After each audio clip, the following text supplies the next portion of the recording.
There are thousands of individuals who have been freed by the power of Jesus Christ from homosexuality throughout the United States, both men and women.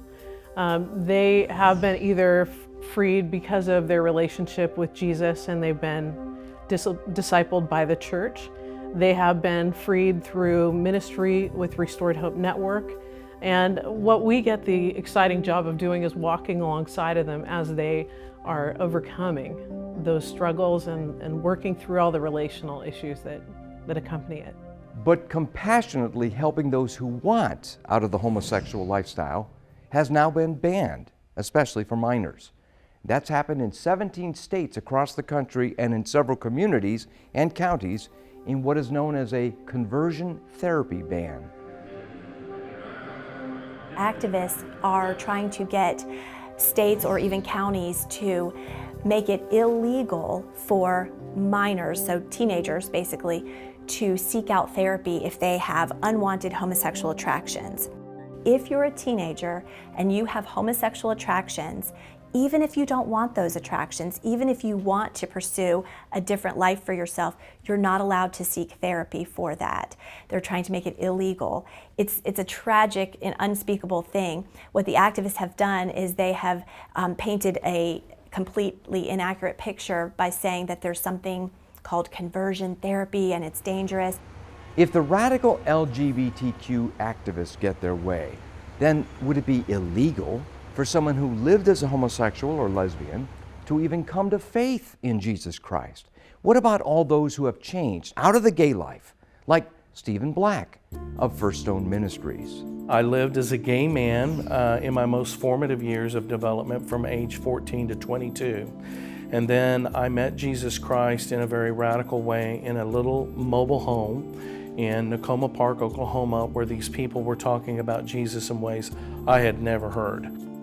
I got down on my knees that night and I said, God, I don't know how to change, but if you'll change me, I'll change. I see ministry throughout the United States, and they don't like the idea that people can change because that touches on the immutability issue.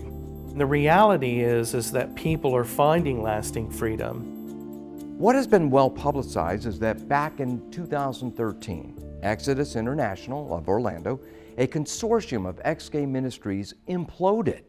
It turns out it was the leadership of that group, but not the thousands of members who came to disagree with the ex-gay movement. When Exodus imploded, we had this idea that 99.9% of people don't change. And so that has also fueled this cultural message in the United States that this is a harmful thing to do this type of ministry. Stephen Black tested his ministry results. Did people really change in their orientation if they were homosexual or lesbian? He found a very high percentage actually did change, and over the long term. Pastoral care is what I do. And so we had 1,200 client folders upstairs. And after the implosion of Exodus, I thought, where are all these people? What really is the numbers in our local ministry? We were able to contact 500, and out of the 500, 185 filled out the survey. And the bottom result of this survey is more than 70% go on living a life free from a label, a life surrendered to Jesus Christ.